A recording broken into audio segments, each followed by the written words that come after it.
Bu videomuzun konusu, yeni çağın TV kanal video yayın teknolojileri olan broadcast ve multicast dünyası. Son yıllarda televizyonu açtığımızda veya telefonumuzdan canlı bir maçı izlediğimizde arka planda çalışan devasa bir mühendislik ağının farkında değiliz.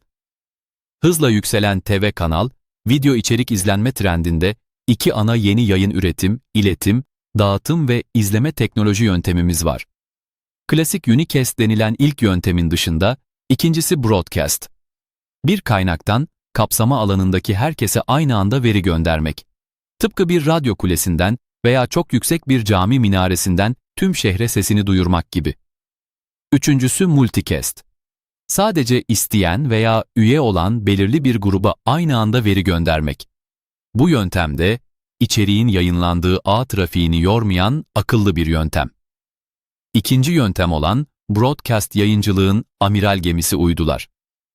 Bir televizyon kanalı, sinyalini uplink denilen yer istasyonundan 36.000 kilometre yukarıdaki uyduya gönderir. Uydu ise bu sinyali güçlendirerek tüm ülkeye ve uydu kapsama alanındaki coğrafyaya geri yansıtır.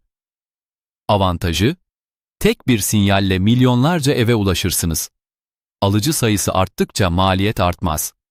Tek bir frekanstan yaklaşık 15-20 civarı TV, radyo kanalı gönderilir.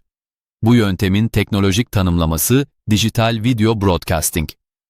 Peki cep telefonundan canlı TV izlerken neden bazen görüntü donuyor? Çünkü şu an çoğunlukla her kullanıcıya ayrı ayrı veri gönderiliyor.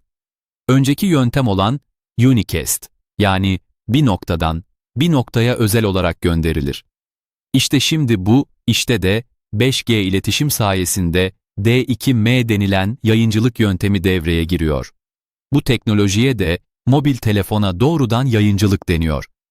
Kısaltılmış adı D2M, Direct to Mobile.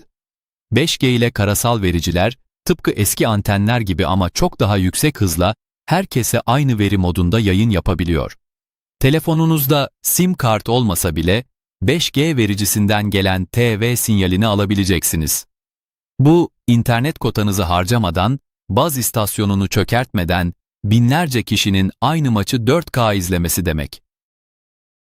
Üçüncü yöntemimizde de yerel network üzerinden multicast teknolojisi var.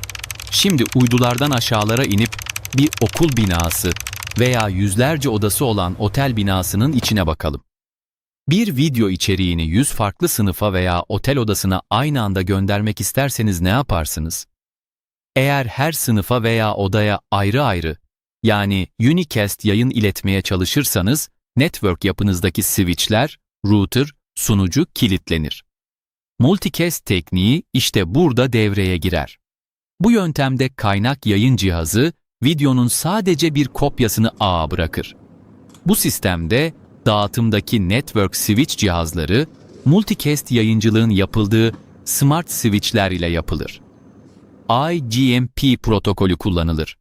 Switch E, ben bu yayını izlemek istiyorum diyen bilgisayarlara o veri kopyalanır. İstemeyen sınıfa veri gitmez. Böylece band genişliği korunur.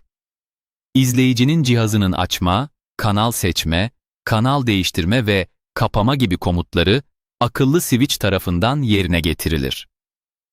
Multicast yayıncılık teknolojisi sadece televizyon kanallarıyla sınırlı değil. Kurumsal IPTV operatörlerinin Turkcell TV artı TVBu gibi evimize gönderdiği kutular multicast mantığıyla çalışır. Hibrit yayıncılık denilen, uydu üzerinden sinyal alırken, aynı zamanda internet üzerinden etkileşim kurduğumuz sistemlerde multicast çalışır. Kampüs, askeri birlik, güvenlik merkezleri veya iş merkezi gibi yüzlerce ekranlarda, video, sunum içeriklerinin her türlü ekrandan izlenmesi yönteminde de multicast yayıncılık uygulanır.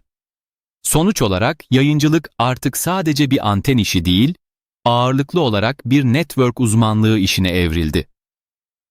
Önümüzdeki dönemde 5G broadcast uzmanlarına ve EP tabanlı yayın yöneten mühendis ve teknisyenlere çok ihtiyacımız olacak. Bu ve benzeri iletişim, televizyon video yayıncılık, uydu, IPTV teknolojileriyle ilgili uygulama proje ve haberlere ulaşabilmek için teknoloji kanalımıza abone olabilirsiniz.